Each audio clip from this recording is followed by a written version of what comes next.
Ya teniendo nuestro circuito armado, podemos ver que tiene los elementos necesarios para que exista un flujo de electrones, un flujo de corriente.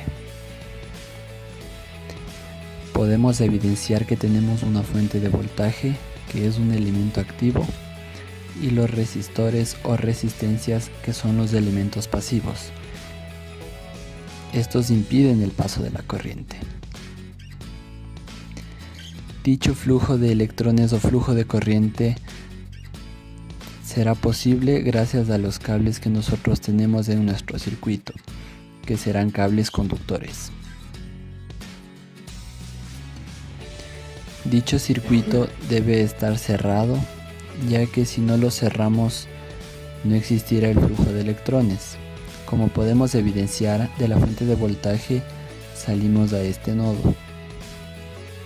Por medio de un cable unimos a nuestra primera resistencia. De nuestra resistencia se dividirán en dos ramas, es decir, existirá una división en la corriente que fluye por esta resistencia.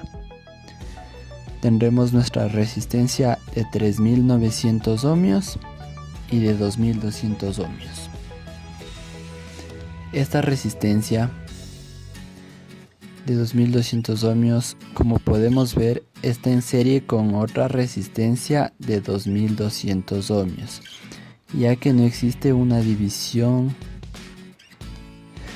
en su trayectoria, es decir, no existe una división en su corriente. Al estar en serie estas dos resistencias, para calcular una resistencia equivalente solo tendremos que sumar sus dos valores. Es decir, que una resistencia equivalente sería de 4400 ohmios. Para la otra rama, donde se dividió esta resistencia de 1000 ohmios, tendremos una resistencia de 3900. En el nodo donde termina la resistencia de 3900, también llegará nuestra resistencia de 2200 ohmios, como podemos evidenciar en nuestro circuito.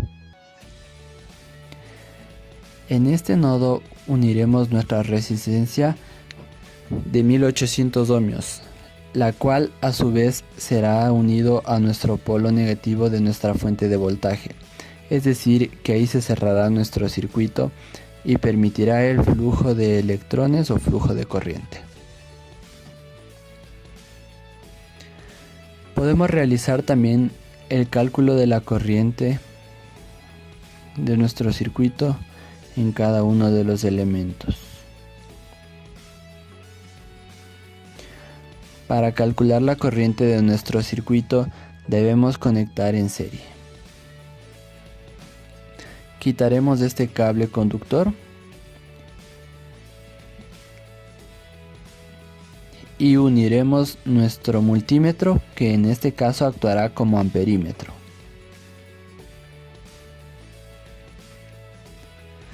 Podemos ver que quité el cable, ya que el flujo de la corriente vendrá a nuestro multímetro y después continuará a nuestra resistencia, es decir, está conectado en serie.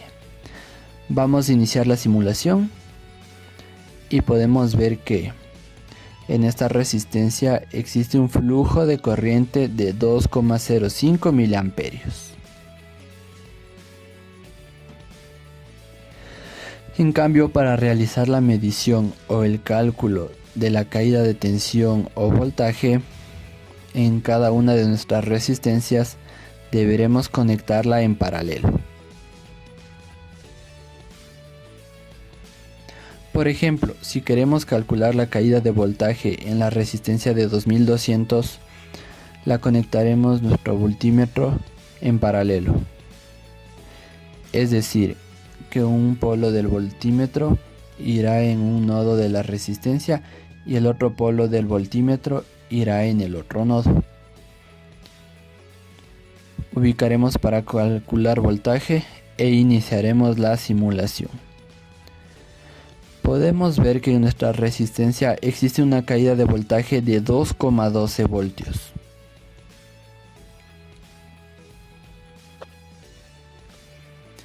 Así podremos calcular la caída de voltaje en cada uno de nuestros elementos conectándolas en paralelo y también el flujo de corriente que existe conectando en serie.